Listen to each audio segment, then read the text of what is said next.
Hey guys, क्या हो अगर आपको एक दिन पता चले कि आपके फादर एक नॉर्मल इंसान नहीं बल्कि एक गॉड है। ये कहानी पर्सी जैक्सन नाम के टीनेज लड़के की है जिसे एक दिन पता चलता है कि उसके पिता पानी के देवता पोसाइडन है। इसके बाद पर्सी की लाइफ कैसे बदलती है और उसे पोसाइडन का बेटा होने के कारण किन दिक्कतों का सामना करना पड़ता है, ये हम इस फिल्म की स्टोरी में जानेंगे। ओपनिंग सीन में हम न्यूयॉर्क सिटी के पास समुद्र में पानी को काफी ऊपर उठते हुए देखते हैं जो कि एक इंसान का फॉर्म ले लेता है। ये समुद्र का देवता पोसाइडन था जो कि एक ह्यूमन फॉर्म लेकर एम्पायर स्टेट बिल्डिंग पर अपने भाई ज्यूस से मिलने जाता है। ज्यूस सभी देवताओं का राजा था, जैसे हमारे देवराज इंद्र। ज्यूस पोसाइडन को बताता है कि उसकी लाइटनिंग बोल्ट चोरी हो गई है जो कि दुनिया का सबसे शक्तिशाली वेपन है। ज्यूस को लगता था कि पोसाइडन के बेटे ने ये चोरी की है। पोसाइडन जवाब देता है कि मेरा बेटा तो ये जानता भी नहीं कि वो मेरा बेटा है। वो ज्यूस को अपने बेटे से दूर रहने को कहता है, मगर ज्यूस बताता है कि अगर 21 जून रात 12 बजे तक उसकी लाइटनिंग बोल्ट उसे वापस नहीं मिलेगी तो युद्ध होगा। यहाँ से सीन कट होकर पर्सी जैक्सन नाम के टीनेज लड़के को दिखाता है जो कि स्विमिंग पूल के नीचे पानी में बैठा होता है। बाहर रहने पर उसका बेस्ट फ्रेंड ग्रोवर उसे बताता है कि पर्सी करीब 7 मिनट तक पानी के अंदर था। पर्सी इस बारे में ज्यादा नहीं सोचता और कहता है कि पानी के अंदर उसका माइंड क्लियर हो जाता है। दोनों अपनी क्लास की ओर जाते हैं जहां हम देखते हैं कि ग्रोवर बैसाखियां यूज करता था। क्लास में उनकी सब्स्टिट्यूट टीचर मिसेस डॉड्स शेक्सपियर के ओथेलो नाटक में से एक कोट ब्लैक बोर्ड पर लिखती है। फिर वो पर्सी से उस कोट का मीनिंग पूछती है। जब पर्सी ब्लैक बोर्ड पर देखता है तो उसे लेटर्स ट्विस्ट और डांस करते हुए नजर आते हैं। पर्सी मिसेस डॉड्स से कहता है कि वो जवाब नहीं जानता। जब पर्सी घर वापस आता है तो उसकी मदर सैली उसे स्कूल के बारे में पूछती है। पर्सी डिसलेक्सिया और एडीएचडी से सफ़र करता था। डिसलेक्सिया एक प्रकार का लर्निंग डिसेबिलिटी है जिसमें बच्चे को पढ़ने लिखने में काफ़ी दिक्कत आती है। तारे ज़मीन पर में ईशान को यही बीमारी थी। एडीएचडी या attention deficit hyper active disorder एक न्यूरो डेवलपमेंटल डिसऑर्डर है जिसमें बच्चा हाइपर एक्टिव होता है और टिक कर एक जगह नहीं बैठ सकता। पर्सी और सैली बातें कर ही रहे थे जब पर्सी का स्टेप फादर गेब घर में एंटर करता है। गेब का बिहेवियर सैली के लिए बिल्कुल भी रिस्पेक्टफुल नहीं था, मगर सैली सब कुछ चुपचाप सहती है। जब पर्सी गेब को सैली को रिस्पेक्ट करने को कहता है तो गेब उसे भी बुरा भला कहता है। गेब के रूम से जाने के बाद पर्सी सैली से पूछता है कि वो ऐसे आदमी के साथ क्यों रह रही है। सैली उसे कहती है कि गेब उसके लिए सही है, मगर पर्सी को ये समझना थोड़ा मुश्किल था। अगले दिन पर्सी अपने क्लासमेट्स और टीचर्स के साथ में म्यूजियम जाता है। म्यूजियम में उसके टीचर मिस्टर ब्रनर स्टूडेंट्स को बताते हैं कि देवता कभी कभी धरती पर आते हैं और उन्हें इंसानों से प्यार हो जाता है। इस कारण उनके इंसानों के साथ बच्चे भी होते हैं। वो पर्सी से पूछता है कि इन बच्चों को क्या बुलाया जाता है। पर्सी जवाब देता है कि ये बच्चे डेमिगॉड्स कहलाते हैं। वो हरक्यूलिस और एक्केलिस का एग्जाम्पल सबको देता है। वो पर्सी से एक और डेमिगॉड का नाम पूछता है। पर्सी सोचता हुआ मिस्टर ब्रनर के सिर के ऊपर दीवार पर देखता है। वहाँ उसे ग्रीक लेटर्स डांस करते हुए दिखाई देते हैं और पर्सियस का नाम सामने आता है। मिस्टर ब्रनर हरक्यूलिस और नीमियन लाइन की लड़ाई के बारे में स्टूडेंट्स को बताने लगता है। इस बीच मिसेस डॉड्स पर्सी को कुछ बात करने के लिए दूसरे कमरे में ले जाती है। कमरे में जाते ही मिसेस डॉड्स एक क्रीचर में बदल जाती है और पर्सी से पूछती है कि लाइटिंग बोल्ट कहाँ है। पर्सी को समझ नहीं आ रहा था कि ये क्या हुआ। वो पर्सी को जान से मारने की धमकी भी देती है। जब ग्रोवर और मिस्टर ब्रनर कमरे में पहुंच जाते हैं, मिस्टर ब्रनर कहते हैं कि पर्सी को छोड़ दो, नहीं तो मैं तुम्हारे टुकड़े टुकड़े कर दूंगा। वो क्रीचर पर्सी को वहीं छोड़कर विंडो तोड़कर बाहर भाग जाती है। पर्सी को समझ नहीं आता कि ये क्या था। मिस्टर ब्रनर ग्रोवर से कहते हैं कि ये हमारी गलती है कि हम एक फ्यूरी को नहीं पहचान पाए। वो पर्सी से पूछता है कि इस फ्यूरी को तुमसे क्या चाहिए था। पर्सी कंफ्यूज होकर लाइटिंग बोल्ट के बारे में बताता है। मिस्टर ब्रनर ग्रोवर से कहते हैं कि पर्सी अब यहाँ सेफ नहीं है, हमें इसे कैंप पर ले जाना होगा। पर्सी दोनों से पूछता है कि ये सब क्या हो रहा है। मिस्टर ब्रनर उसे एक पेन पकड़ाते हैं और कहते हैं कि ये एक बहुत पावरफुल वेपन है। मिस्टर ब्रनर ग्रोवर को कहता है कि इसे सैली के पास ले जाओ और उसे एक पल के लिए भी अपनी नजरों से ओझल नहीं होने देना। रास्ते में पर्सी ग्रोवर से पूछता है कि ये सब क्या है। ग्रोवर सिर्फ इतना कह पाता है कि वो पर्सी का प्रोटेक्टर है। सैली के घर पे पर्सी और गेब के बीच में फिर से बहस होती है। गेब पर्सी को मारने के लिए आगे बढ़ता है तो ग्रोवर अपनी बैसाखी से उसकी पिटाई कर देता है। फिर ग्रोवर सैली को बताता है कि पर्सी को अभी निकलना है। तीनों फौरन ही घर से निकल जाते हैं।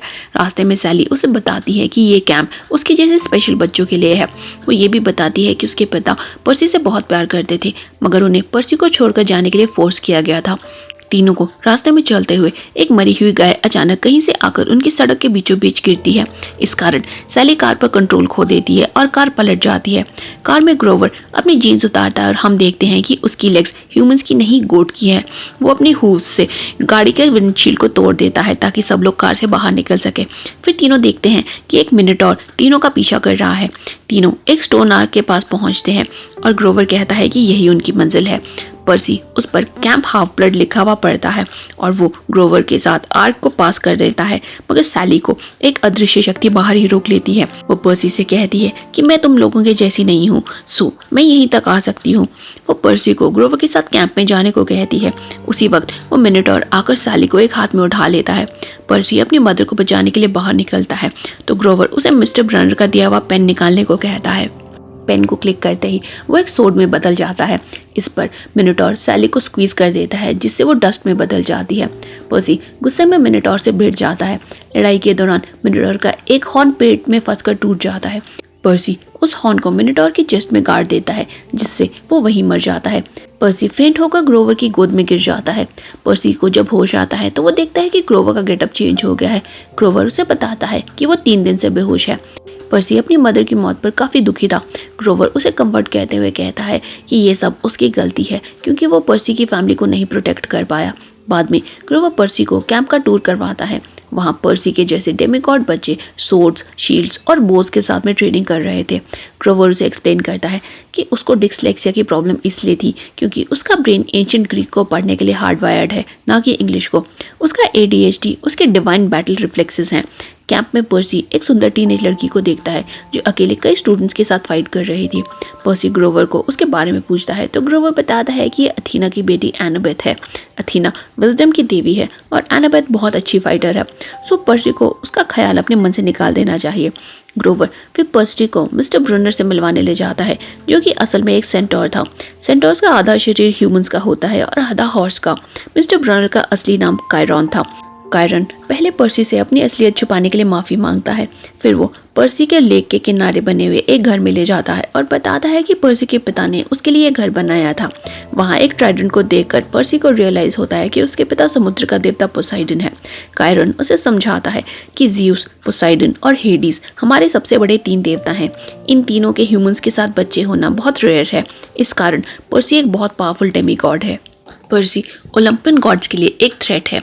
सैली ये सब जानती थी, इसलिए उसने गेब से शादी की ताकि उसके शरीर की बदबू पर्सी के ब्लड की स्मेल को मास्क कर दे और गॉड्स उसे ट्रेस ना कर पाएं। पर्सी को रियलाइज होता है कि सैली ने उसी के लिए गेब को इतने सालों में झेला। कारण आगे पर्सी को बताता है कि ज़्यूस की लाइटनिंग बोल्ट दुनिया की सबसे पावरफुल वेपन है। ज़्यूस को लगता है कि पर्सी ने इसे चुराया है। अगर अगले 10 दिनों में ज़्यूस को उसकी लाइटनिंग बोल्ट नहीं मिलेगी तो ज़्यूस और पोसाइडन के बीच में युद्ध होगा। बाकी देवताओं को दोनों में से किसी एक ही साइड लेनी पड़ेगी। इसका परिणाम सारे ह्यूमंस को चुकाना पड़ेगा। कायरन का प्लान था कि पर्सी को ज़्यूस के सामने पेश किया जाएगा ताकि वो अपनी इनोसेंस के बारे में ज़्यूस को बता सके। पर्सी कहता है कि हम अभी क्यों नहीं जा सकते। कायरन जवाब देता है कि फ्यूरी और मिनटॉर तो शुरुआत थे, पहले पर्सी को इन मॉन्स्टर्स से लड़ना सीखना पड़ेगा। बाद में कायरन पर्सी को सभी स्टूडेंट्स से इंट्रोड्यूस करवाता है। हर्मिस का बेटा ल्यूक उसे अपनी टीम में ले लेता है। वो पर्सी को एक हेलमेट देता है और टीम में वेलकम करता है। कायरन टीम ब्लू और रेड को कैप्चर द फ्लैग गेम के लिए तैयार रहने को कहता है। हंट के दौरान ल्यूक और पर्सी रेड टीम के मेंबर्स से घिर जाते हैं। दोनों मिलकर उनका मुकाबला करते हैं। ल्यूक कहता है कि मैं इन्हें रोकता हूँ, तुम जाकर फ्लैग लेकर आओ। नदी के पास पर्सी को रेड टीम का फ्लैग दिख जाता है। उसी वक्त एनाबेथ फ्लैग को गार्ड करने के लिए पहुंच जाती है। एनाबेथ एक ट्रेंड वॉरियर थी, सो वो पर्सी की बुरी तरह से पिटाई करती है। पर्सी को अपने फादर की आवाज़ सुनाई देती है जो कि उसे पानी के पास जाने को कहते हैं। पर्सी जैसे ही पानी में हाथ डालता है तो पानी उसकी आर्म में ऊपर चढ़ जाता है। देखते ही देखते पर्सी के सारे वुंड्स हील हो जाते हैं। पर्सी अपने पैरों पर उठ खड़ा होता है और रेड टीम वालों के साथ में भिड़ जाता है। एनाबेथ और पर्सी की फिर से लड़ाई होती है जिसमें इस बार पर्सी उसे हरा देता है।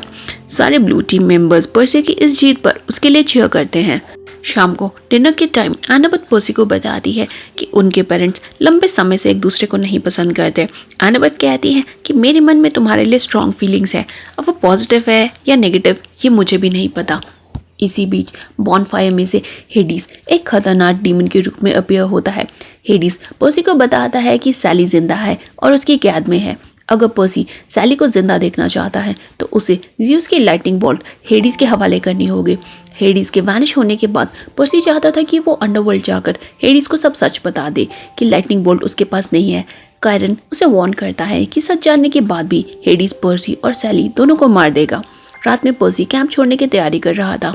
ग्रोवर उसे समझाने की कोशिश करता है, मगर पर्सी के लिए सैली की जान बचाना सबसे ज़्यादा ज़रूरी था। ग्रोवर पर्सी का प्रोटेक्टर था, सो वो भी पर्सी के साथ जाने का डिसाइड करता है।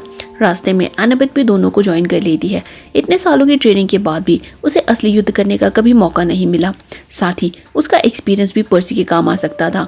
एनाबेथ के कहने पर तीनों ल्यूक के पास अंडरवर्ल्ड के अंदर जाने का रास्ता पूछने जाते हैं।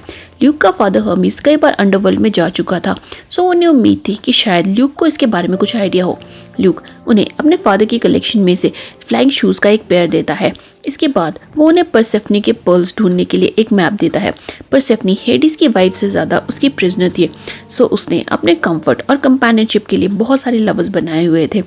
इन्हीं पर्ल्स की हेल्प से वो लोग हेडिस की नज़रों से बचते हुए अंडरवर्ल्ड से बाहर निकल जाते थे। उन्हें मैप पर पहले पर्ल की लोकेशन न्यू जर्सी में एक गार्डन एम्पोरियम में दिखती है। पहला पर्ल हासिल करने पर उन्हें सेकंड पर्ल की लोकेशन नजर आएगी।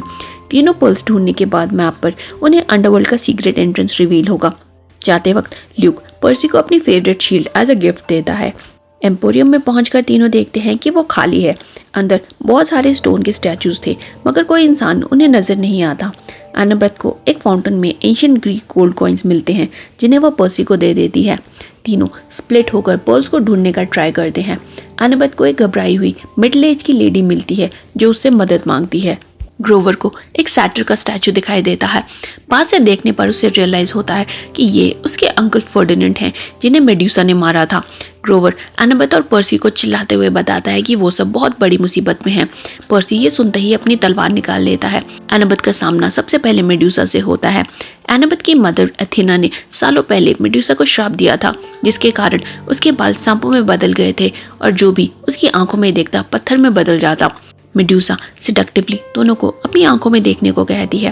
वो मिडिल एज लेडी मेड्यूसा को रेजिस्ट नहीं कर पाती और स्टैचू में बदल जाती है। एनाबेथ को बचाने के लिए पर्सी मेड्यूसा को आवाज़ मारता है। मेड्यूसा उसका पीछा करती है तो पर्सी एक स्टैचू के पीछे छुप जाता है। मेड्यूसा एक स्टैचू को पुश करती है, जिससे एक के बाद एक स्टैचूज गिरने लगते हैं और लास्ट वाला पर्सी के ऊपर गिर जाता है। उधर ग्रोवर एनाबेथ को उस औरत के ग्रिप से आज़ाद करता है। मेड्यूसा पर्सी की आंखें खोलने के लिए उसे सिड्यूस कर रही थी। उसी वक्त ग्रोवर और एनाबेथ एक पिकअप ट्रक से कुछ स्टैचूज के समेत मेड्यूसा को गिरा देते हैं। मेड्यूसा के सामने पर्सी का फोन गिर जाता है। मेड्यूसा फोन को हैरानी से देखती है, क्योंकि उसने मोबाइल फोन शायद पहले कभी नहीं देखा था। इसका फायदा उठाकर पर्सी उसका सिर धड़ से अलग कर देता है। वो मेड्यूसा के हेड को साथ में ले जाने का फैसला करते हैं, क्योंकि उसकी पावर्स मरने के बाद भी काम करती थी। फिर पर्सी मेड्यूसा के ब्रेसलेट में परसेफनी का पहला पर्ल देखता है। पर्ल को लेकर तीनों ट्रक में वहां से निकल जाते हैं। रास्ते में मैप पर उन्हें सेकंड पर्ल की लोकेशन नैशविल टेनेसी पार्थेनॉन की दिखाई देती है। रात में तीनों एक मोटेल में रुकते हैं। वहाँ पर्सी स्विमिंग पूल के अंदर बैठा था। जब एनाबेथ पूल के साइड पे आती है तो पर्सी नोटिस करता है कि एनाबेथ के रिस्ट पर उस लेडी के पकड़ने के कारण ब्रूजेस पड़ गए थे। पर्सी अपनी पावर से उसे हील करता है। दोनों पूल साइड पर बातें कर रहे थे जब ग्रोवर उन्हें रूम में बुलाता है। टीवी पर पर्सी के स्टेप फादर गेब पर्सी पर सैली को किडनैप करने का इल्जाम लगा रहे थे। साथ ही गेब मीडिया वालों को बताता है कि पर्सी एक अल्कोहलिक और ड्रगिस्ट है और उसने कुछ दिन पहले ही गेब को मारने की कोशिश की थी। पर्सी गुस्से में टीवी बंद कर देता है। तीनों नैशविल पहुंचते हैं, जहां पर अथेना का एक बहुत बड़ा स्टैचू उन्हें नजर आता है। ग्रोवर नोटिस करता है कि स्टैचू के हेड के सेंटर में परसेफनी का सेकंड पर्ल जुड़ा हुआ है। दिक्कत यह थी कि पूरी जगह टूरिस्ट से भरी हुई थी। तीनों बाथरूम में रात तक वेट करते हैं। रात में जब वो पर्ल लेने आते हैं तो कुछ वर्कर्स वहां सफाई कर रहे थे। एनाबेथ सबको डार्ट्स मारकर बेहोश कर देती है। ग्रोवर सब वर्कर्स को खींचकर एक साइड में ले जाता है। फिर ल्यूक से ऑनलाइन इंस्ट्रक्शंस लेकर पर्सी फ्लाइंग शूज की हेल्प से स्टैचू के फोरहेड में से पर्ल को निकालने में कामयाब हो जाता है। तीनों जब अपनी जीत पर खुशी मना रहे थे तब म्यूजियम में वर्कर्स उठ खड़े होते हैं और एक लाइन बना लेते हैं। वो पर्सी को उसके नाम से बुलाते हैं और उससे लाइटनिंग बोल्ट वापस मांगते हैं। जब तक पर्सी को कुछ समझ आता तब तक वो पांचों वर्कर्स आपस में फ्यूज हो जाते हैं और 5 सेल वाला हाइड्रा मॉन्स्टर में कन्वर्ट हो जाते हैं। इसके बाद हाइड्रा और तीनों दोस्तों के बीच में चूहे बिल्ली का खेल शुरू हो जाता है। हाइड्रा से बचते हुए पर्सी के हाथ से सेकंड पर्ल गिर जाता है। पर्सी गुस्से में हाइड्रा के सिरों को धड़ से अलग कर देता है।